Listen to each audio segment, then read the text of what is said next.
I'm Novnish from Paris, France. Originally born in India, but I'm in France now. I'm a content marketer and strategist. So I help online students, entrepreneurs, businesses, and brands to build, grow, and scale through content marketing. And I'm also an Amazon bestseller, a blogger, a podcaster, and a speaker, and a LinkedIn micro influencer.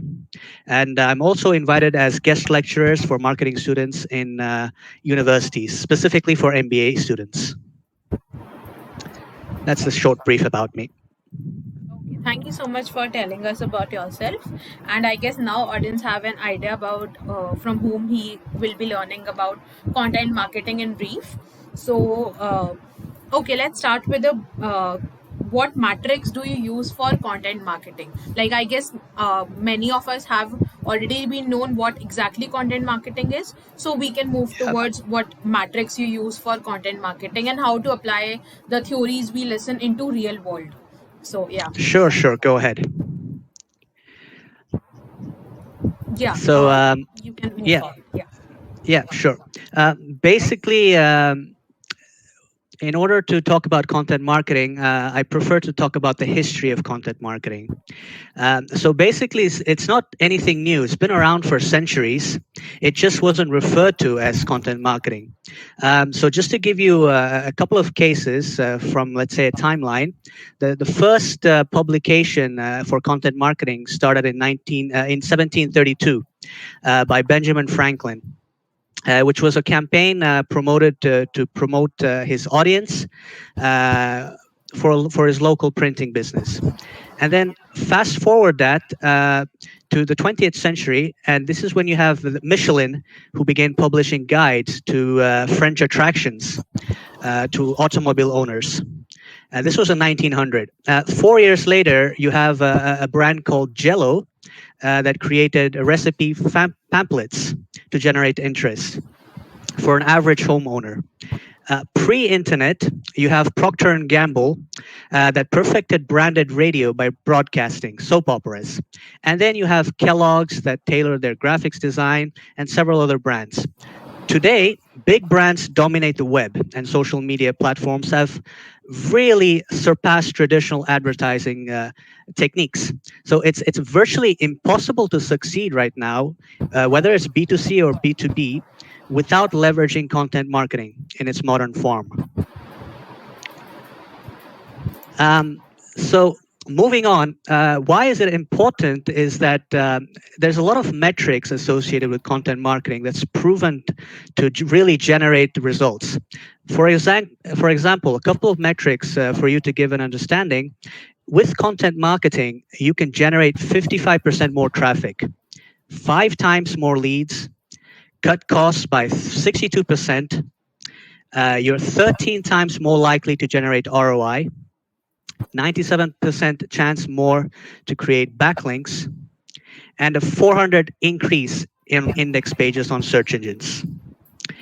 So you can see why it's important. It's really important to have a strategy that's suited to your specific business and target audience.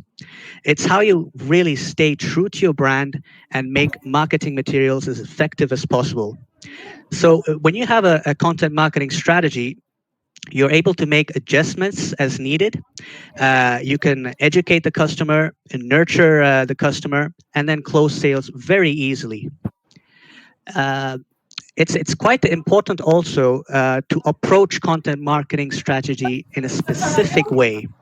And there are certain steps or certain elements that you need for content marketing. For example, you need these four components for sure. You need a strategic plan. This is basically who you want to reach, how you're going to deliver the content, and what are you going to achieve and measure. You need positioning. What is unique about your brand or personality, and what makes it a better choice to choose you against your competitors. You need a solid business case. Basically, what goals are you going to achieve? How the content marketing is going to bring your business closer to those goals. And finally, a value proposition. What value are you going to provide to your audience? How are you going to stand out from other content creators? And to help you with this, there's basically a couple of steps. I would say there's many steps, but you only need 6 or 7 steps. So let me give you those steps. Uh, Starting from number one, you have to know your content. So you have to make an audit of whatever content you have.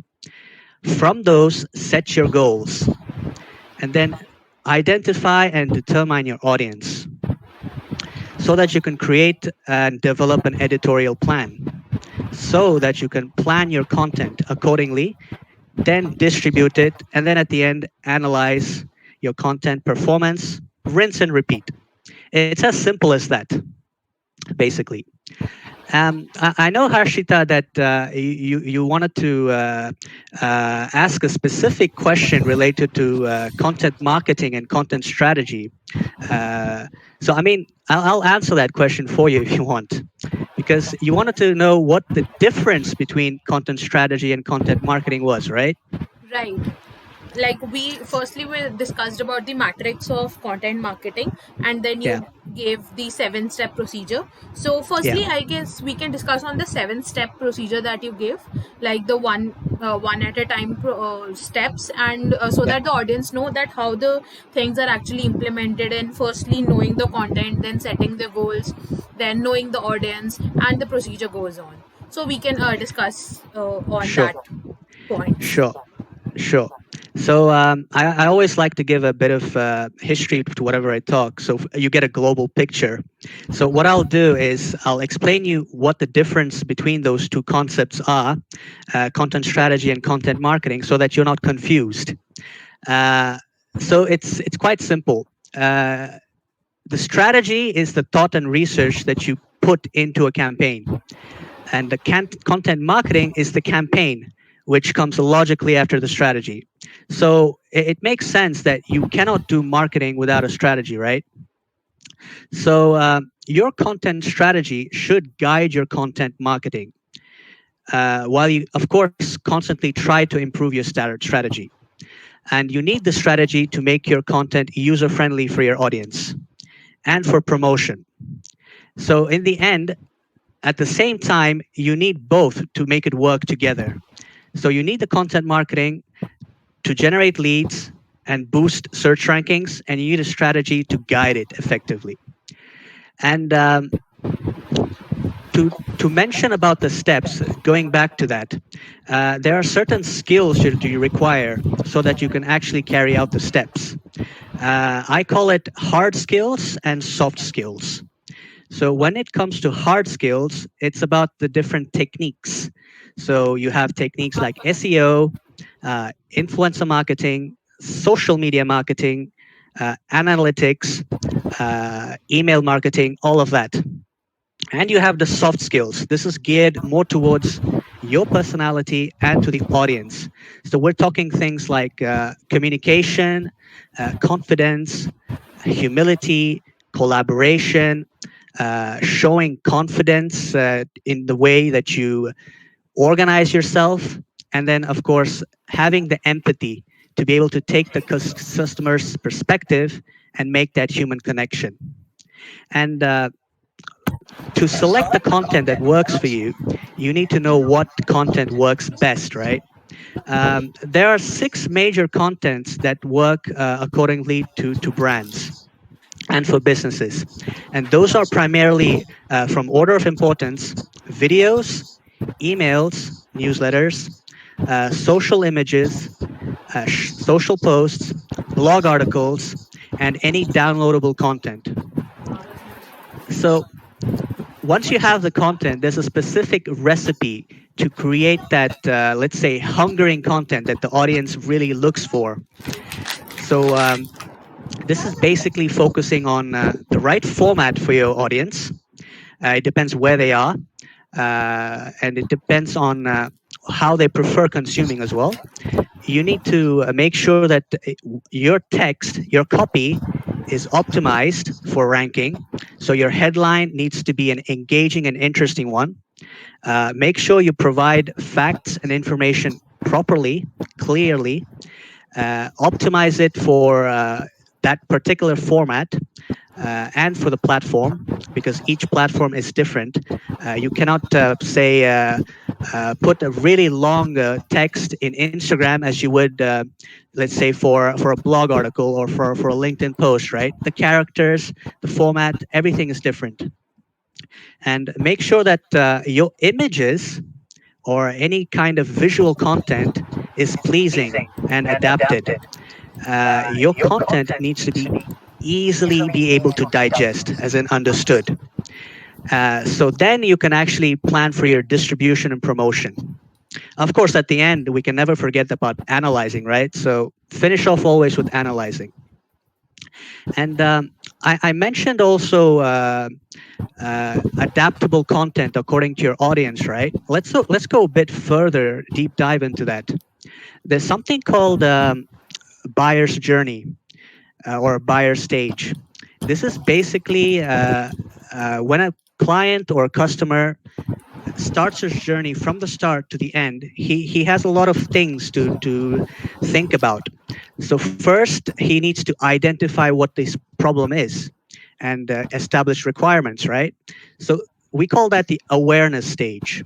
And content specifically suited to this awareness stage are online communications, emails, social media posts, podcasts, and ebooks, for example.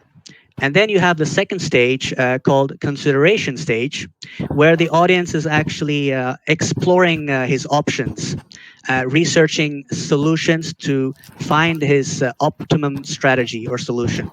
So here you can think about sending or providing white papers, videos, case studies, webinars, and such.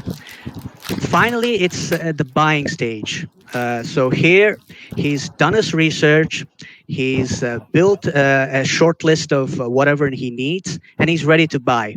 So, what works at this final stage is trial software, demos, one to one meetings, webinars, product demos. Some more information, deep diving information about your product or service.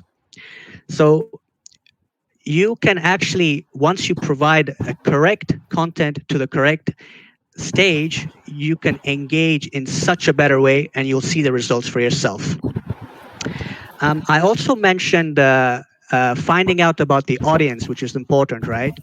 There's a lot of ways you can do this. There's hundreds of ways, but I'm going to give you the best ways that work. Uh, Google Analytics is your friend. Google Trends, social media analytics.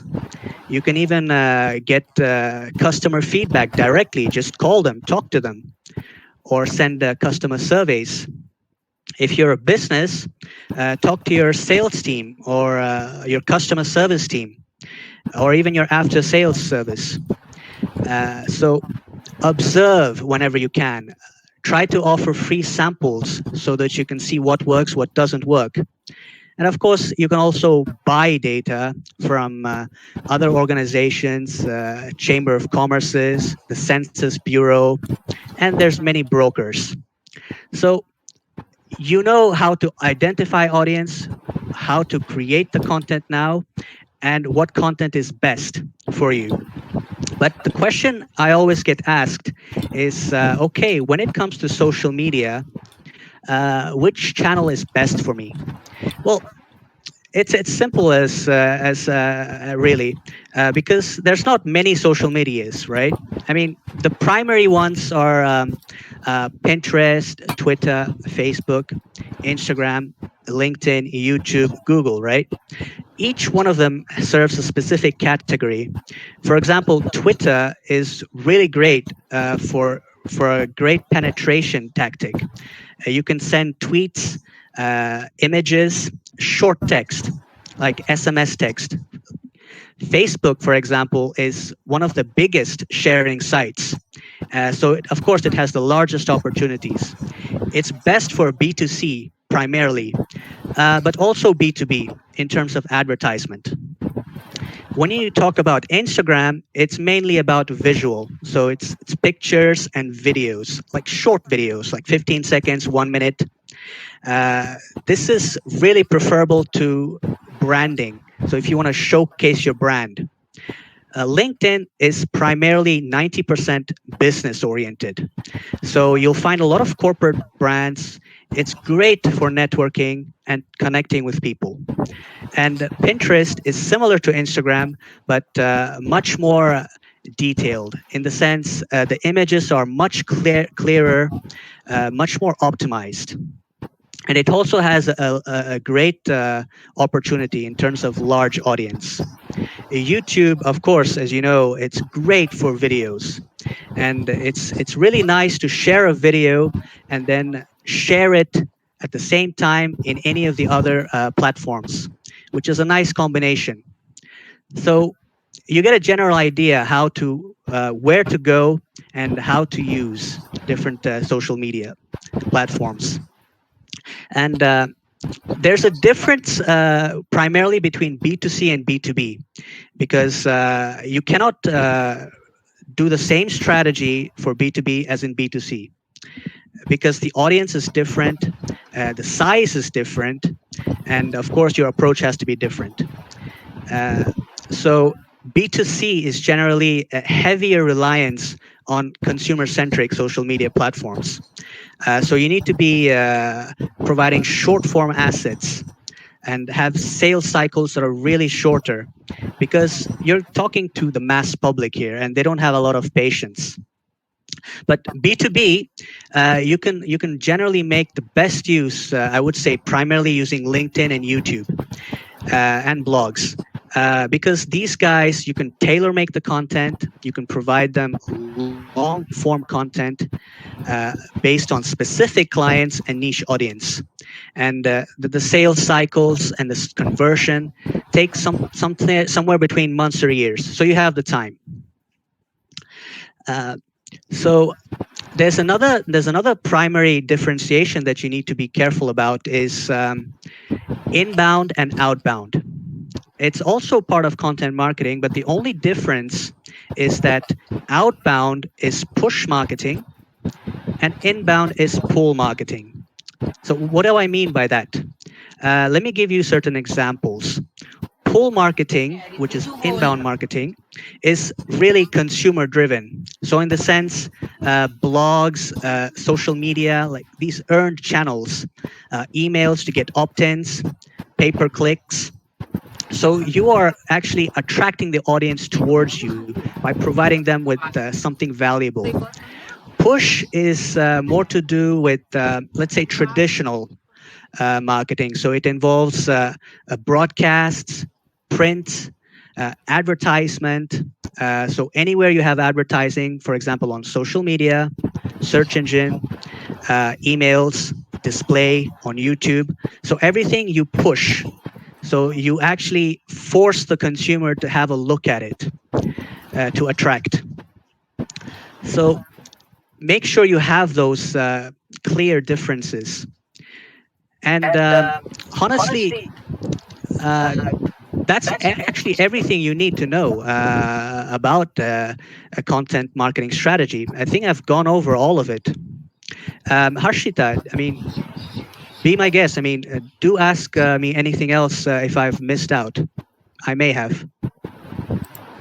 Yeah, okay. So, as we talked many things in these like questions, different questions, I just want to ask you that how one can identify their target audience and the best social media channels for the advertisement.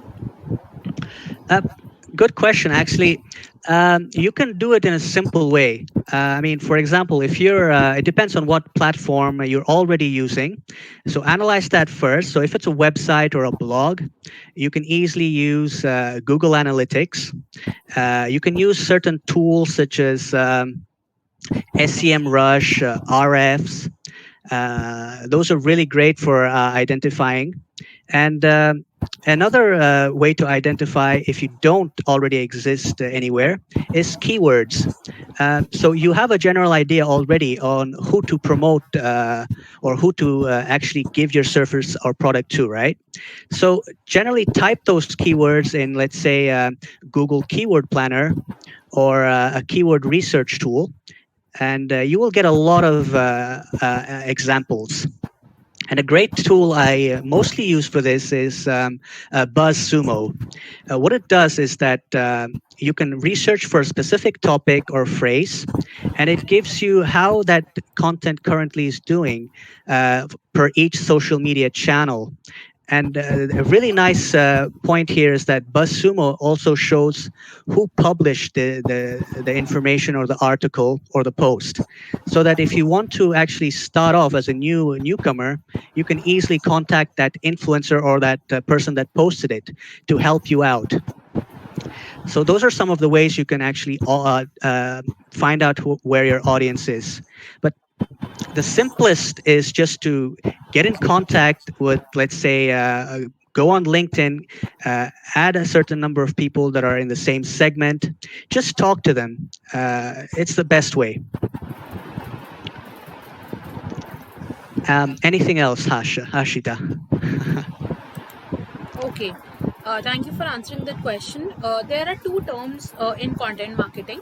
First is Yeah. marketing qualified lead and sales qualified lead. So, what's these terms all about, and what's the main difference between them?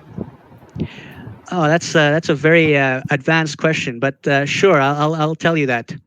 Um, Basically, MQL stands for Marketing Qualified Leads, and they're called that because they're leads that has to do with marketing strategies and campaigns. So once you have a campaign, you push it, let's say a post or anything. When an audience decides to engage with you, that's a lead. That's a marketing qualified lead. And a sales qualified lead, SQL, is anything that you show enthusiasm and interest, but are not 100% ready to take action yet. So you need to do a bit more conversion. So behind that, you need to probably send an email or an additional message. So those are the two main differences between MQL and SQL. Okay, so here we have one question that in the starting you talked about Benjamin Franklin. So, Yeah, what the story is all about? Someone is asking who is he and how is related to it, the topic. sure. Basically, he was an inventor. What he created was something called an almanac, which is actually the first example of content marketing. It's actually a kind of book, a condensed book. You can even call it like an encyclopedia. So he used that in a way to increase awareness to mainly his local printing business. So that's who Benjamin Franklin was really about. Okay, so hope it answers the question. We can take one more question from my side and then we can see if the audience has any questions related to the real life situations they are facing in terms of content marketing. So Sure. yeah, my question is exactly for what is your recipe for making a content that sells basically. My recipe first is quite. Involves a lot of analysis because I'm someone that likes to play with numbers. I need to know exactly what is going on around me. So before I actually create the content, it's similar to the content recipe that I spoke about.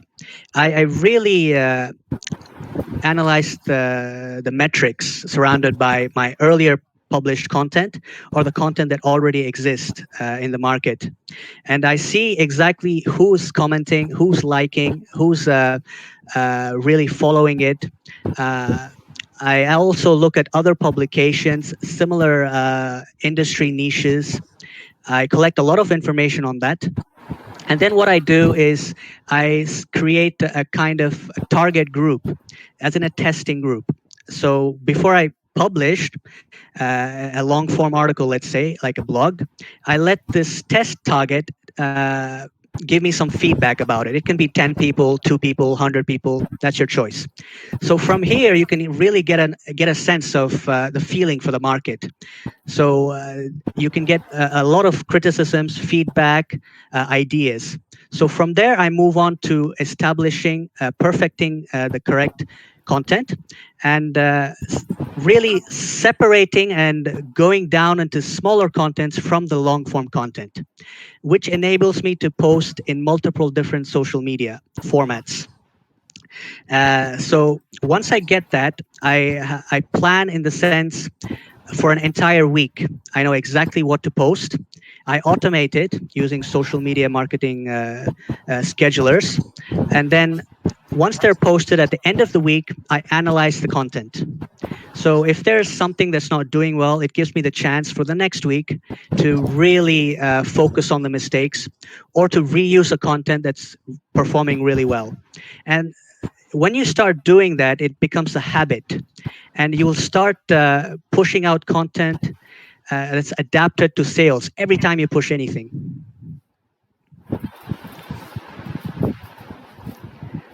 So yeah, I think that's my short, brief answer for your question. Okay. So yeah, Sovic asks, how can one become a content consultant, and how many experience required to become a consultant? It takes actually, I have around 10 plus years of experience, but you don't need that much experience, honestly. You would say you would need at least maybe 2 to 3 years. Why? Because it gives you the time to really understand the basic marketing concepts, to really learn about it, educate yourself. And then also it gives you the chance to try out certain trial and error process so that you can have a portfolio behind you. Because before you go out into the market, you need to have some proof, right? So this 3 years that you give yourself, make use of it to learn as much as you can, follow leaders, uh, people that add value to content, ask them questions, talk to them, and try to get initial test subjects or clients, try things out. You'll know what works, what doesn't, and then you're ready for the real business consultant. Okay, and where he can start with it, like suppose someone who is not from the marketing background. So what's Yeah. your advice to get him started? Like he or she should take any course or consultation, or what exactly they can start with? Absolutely. You need to start with courses. Um, you can either prefer to do courses online, or you can even buy a simple marketing book. I'm sure most universities they already have a library that have marketing books. So Hmm. consult them, and if not, if you prefer online, YouTube and blogs are the perfect way to help yourself. And there's, if you go onto YouTube and just type in marketing, anything like that, you will find a lot of content. The same with blogs.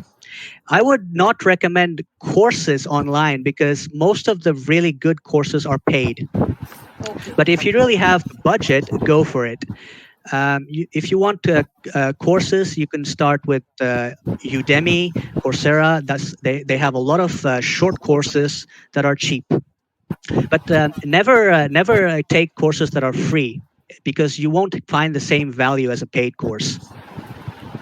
Okay, so like, do you have any recommendations that you may have gone through and found useful? Yeah, of course. I actually, I mean, I had the budget, so I actually paid for my course. I did actually a lot of Udemy courses, which are based around $10 to $15 in that segment. So I did the foundations of marketing. I also did the marketing principles for entrepreneurs, marketing strategy for advanced marketeers. And then I also followed certain blogs for content marketing, such as a HubSpot blog, a Content Marketing Institute blog, a Copy Bloggers blog. And at the same time, I made sure that I perfected my writing. So I started writing a lot, and so I started reading a lot, which goes hand in hand. And I started experimenting with just basic posts that didn't do well in the beginning. And then the more I started creating, the more I became so much better. So combined with all of these, I was able to become a consultant in like a couple of years. Okay. We can move towards the next question. It is by Neha. How should one create content strategy for Twitter? And if you are a beginner and wants to get leads from the platform. Twitter is quite a niche. It's really good for short form content because the characters that you're allowed is only 140. Right. So you need to be short. So one sentencers work really well. Quotes really work well. Your opinion in a short format works great. Visually appealing images when you attach it does good. And what is interesting about Twitter is that its advertising is an old school advertising model in the sense that for one whole month, you only have to pay a dedicated amount that does not change. You pay it once and it goes on for the entire month, which is different if you take example of other platforms because you have to pay repetitive and the duration is quite short. Okay, so adding to it, we have done a full-fledged session on Twitter. So you Okay. can just informing the audience that they can go and see it on the YouTube channel. There we discuss the detailed strategy from building a profile and then creating content and then engaging. So it might be helpful as you specifically asked for Twitter. Okay.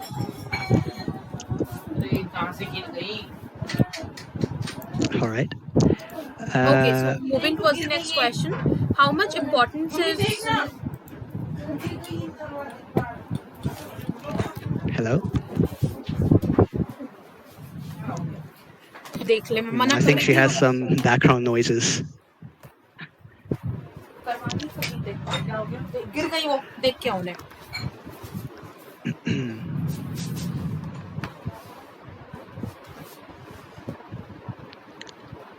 hello yeah I'm audible Yeah. Yes. okay Welcome back. really sorry for the disturbance yeah so next question is how much importance is content repurposing as the attention span is too less It's uh, it's actually a great question because as soon as you repurpose a content, you bring back the attention to a client or an audience. There's a marketing rule that says you have to be in front of the consumer at least 7 times before the audience gets an imprint inside his mind. So in this case, repurposing into multiple different types of formats helps with this recognition so that the next time when the client or the audience is thinking about that topic, he will remember your content, whether it's in a different any type of format. And repurposing is also very cost effective in the sense that it helps you minimize your time and also your investment. So it only works with really good performing content. You shouldn't really repurpose anything. And it works specifically for long form content as well. So if you have a blog that's really doing good, repurpose it into little snippets. It's the best way option. Or if you have a video, you can repurpose it into different formats, like a blog, like a picture, take the quotes, get it into a podcast. So that's how repurposing works. I should say that every single one of you should start repurposing. It would save you a lot of effort. right and it also happens that sometimes people want to know more and more in detail about the topic so suppose you have made a Instagram post on a topic so you can make a YouTube video on the same topic So that would like be the repurposing content as well, and it would provide the more detailed knowledge about the to the audience. Absolutely. Because the more questions and feedback you get, you can use that feedback as more content. Sir उन्हें कुछ देना चुप हो जाओ. अब जल्दी देना ही किसी को ना Uh, क्या लेके जाऊं go ahead for the next question if you want. निकल जा इसको बाहर. Hello?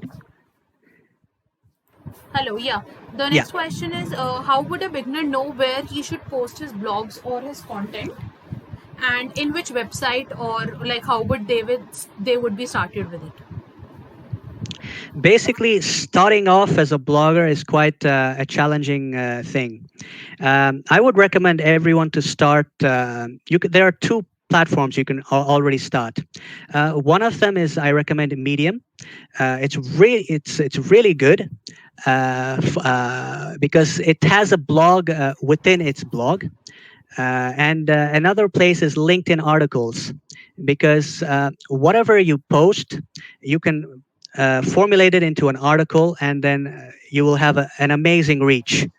And another possibility, if you're completely clueless, is to search for bloggers that are active, not high profile bloggers, but moderate bloggers, and these people are really willing to help you out. Sometimes they can even tell you exactly what to do, their story, and they can even help you promote the blog. It's actually how I started. I contacted I first looked at my network. I contacted a friend that was blogging. I asked him, "Hey, buddy, I want to start blogging. Can you help me out?" And this developed into a discussion, and then finally, I learned to become really good at blogging.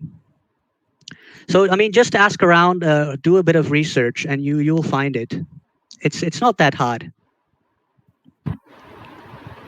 Okay. So the next question is how to learn content marketing, especially as someone with zero business background, educational, zero education background with business or marketing. Uh, Basically, you don't actually need that much of an education to do content marketing, actually, because content marketing has to do with normal speaking as well and storytelling. So if you're actually talking to someone, that's content marketing, because you're sharing something about yourself, about a story. And business marketing and marketing content strategy is the same thing. Each and every brand and each and every business has a story to tell, has something to share. So developing that into a meaningful story with a clear flow is basically content marketing. So if you're a good speaker, if you have a lot of friends, if you're an outgoing person, you're automatically a great fit for content marketing. Okay, so we will be taking the next question by Sonal. What should be included in your portfolio as a beginner? Um, it depends actually what you've been doing. So, for example, if you've been already doing posts, you can select the best performing posts or the ones that you had a lot of good comments, and include that in your portfolio. If you've done a lot of visual aspects, include a lot of those really nice, attractive visuals and put it in. If you've done project work at university, for example, have that in. If you've done group work, have that in. If you've had already clients, if you've helped someone out some way, that's a great addition to a portfolio. So bit by bit, whatever that is useful to the audience, you should add in, and whatever you feel that the audience should know about you, you should incorporate in. That's basically a portfolio. It's showing what you are capable of doing and what you've done. Okay, so the next question is do content writer need to learn marketing for better value creation for a client? Um, Absolutely. He needs to at least know the basics of marketing. or at least the psychology behind it, because in the end you're going to be attracting consumers. And if you know what really works in terms of marketing, you can reach the consumer really well. Because if you have just writing, you won't succeed that far. Okay, fine, you're gonna succeed, but not at the same level as if you knew marketing, because there's so many strategies you can incorporate with that writing, promotion strategies, distribution strategies, writing creation strategies. All of that you can only get if you know the marketing behind it. So yes, it's an absolute a necessity for for content writers to learn marketing. Right. So the next question is, how can one understand that he or she is ready for content strategy and content marketing when a person is complete newbie in the content creation industry? When you're a complete newbie in the content creation industry, you're absolutely not ready for content marketing. Uh, what I mean by that is you still have to learn quite a lot. So you have to invest at least a year or two to perfect really what you want to do. Ask yourself questions: what exactly you want to help your audience with? What is it that you're good at? And how you can perfect it. So read about that, perfect those skills, and learn about the content marketing online. And so that it has to do with what I mentioned. You need to build up that experience, that knowledge and insight to be credible.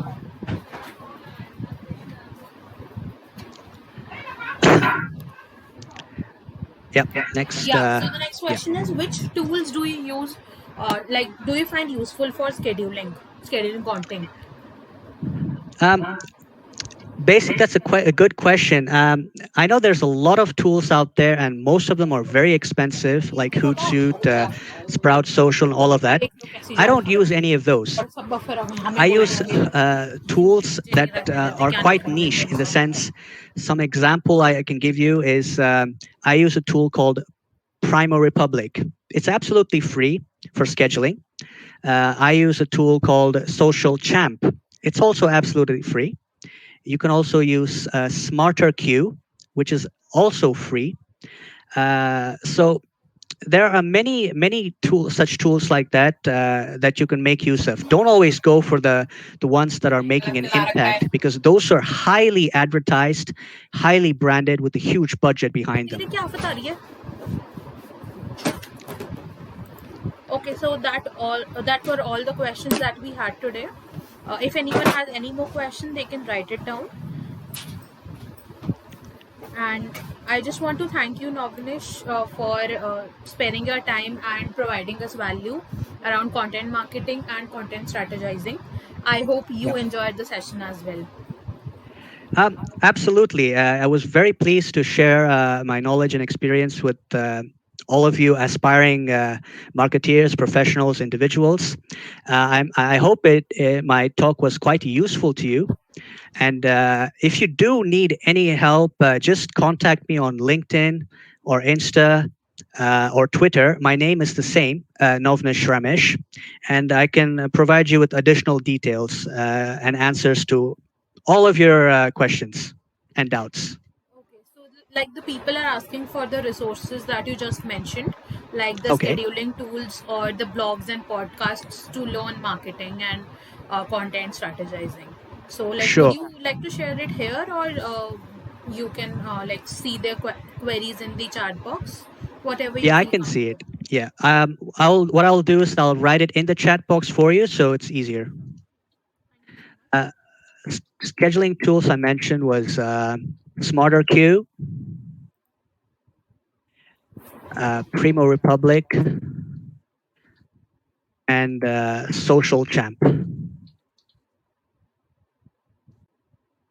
Blogs I mentioned HubSpot, Copy Blogger, Content Marketing Institute.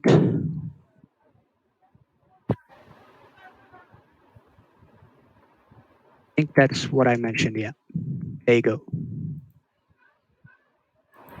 Okay, thank you so much, Novnish. I hope everyone got the insights around content marketing and strategizing, and yeah, we have got some useful resources as well. So, just want to thank you everyone for joining in, and thank you, Novnish.